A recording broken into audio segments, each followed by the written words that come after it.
জাতীয় সংসদ নির্বাচনের দিনে এই ঐতিহাসিক গণভোট অনুষ্ঠিত হয়। নির্বাচন কমিশনের তথ্য অনুযায়ী এই গণভোট প্রায় 68.59% ভোটার হ্যাঁ ভোট প্রদান করে জুলাই সনদের পক্ষে সুস্পষ্ট এবং নিরঙ্কুশ সমর্থন ব্যক্ত করে, যা বর্তমান সরকারের ম্যান্ডেটের চাইতেও অনেক বেশি শক্তিশালী। একজন সচেতন নাগরিক হিসেবে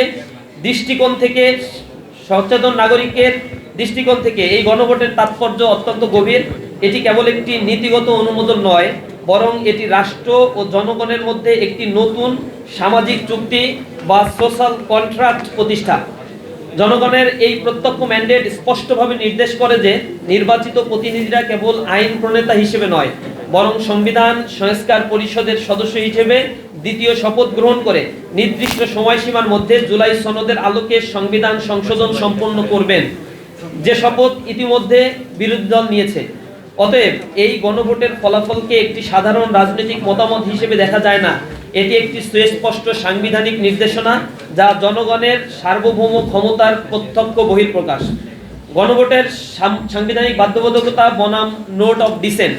বর্তমান ক্ষমতাসীন বিএনপি নেতৃত্বাধীন সরকারের পক্ষ থেকে জুলাই সনদ পূর্ণাঙ্গভাবে বাস্তবায়ন না করার পক্ষে যে প্রধান যুক্তি উপস্থাপন করা হচ্ছে তা হলো, জাতীয় ঐক্যমত্য কমিশনের আলোচনার সময় তারা সনদের বিভিন্ন গুরুত্বপূর্ণ ধারায় নোট অফ ডিসেন্ট বা ভিন্ন মত প্রদান করেছিল। সুতরাং তাদের দাবি অনুযায়ী সংসদে 2/3 সংখ্যাগরিষ্ঠতার ভিত্তিতে তারা নিজেদের দলীয় অবস্থান বা নির্বাচনী ইশতেহার অনুযায়ী সংস্কার বাস্তবায়ন করতে পারে এবং বাধ্যতামূলকভাবে জুলাই সনদ অনুসরণ করতে হবে না।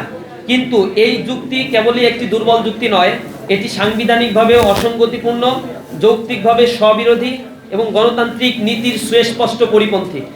এই অবস্থানের অসারতা 3টি মৌলিক আইনি ভিত্তির আলোকে ব্যাখ্যা করা যায়। এখানে একটি মৌলিক সাংবিধানিক দ্বন্দ্ব স্পষ্ট হয়ে ওঠে।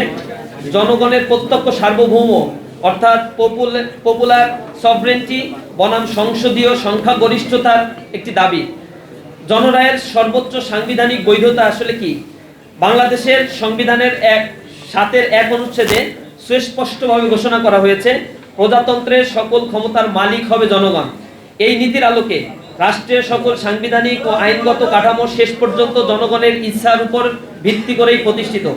যখন কোনো দলিল, এই ক্ষেত্রে জুলাই সনদ ও তার বাস্তবায়ন আদেশ, সরাসরি গণভোটের মাধ্যমে জনগণের সামনে উপস্থাপিত হয় এবং বিপুল সংখ্যাগরিষ্ঠতার মাধ্যমে অনুমোদিত হয়, তখন সেই অনুমোদন একটি সাধারণ রাজনৈতিক সমর্থন নয়, বরং এটি একটি প্রত্যক্ষ সার্বভৌম ম্যান্ডেট।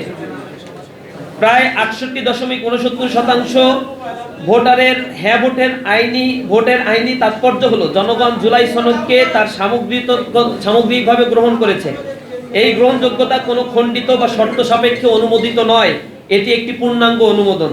ফলে পরবর্তীতে কোনো রাজনৈতিক দল বা সংসদীয় সংখ্যাগরিষ্ঠতা এই ম্যান্ডেটকে পুনর্ব্যাখ্যা বা সীমিত করার ক্ষমতা রাখে না। সাংবিধানিক তথ্য অনুযায়ী যখন প্রত্যক্ষ গণভোটের মাধ্যমে জনগণের মতামত প্রকাশিত হয়, তখন তা একটি উচ্চতর নরমেটিভ অবস্থান ধারণ করে, যা দলীয় ইশতেহার বা সংসদীয় সিদ্ধান্তের উপরে প্রাধান্য বিস্তার করে। প্রিয় সাংবাদিক বন্ধুগণ, নোট অফ ডিসেন্টের একটি আইনি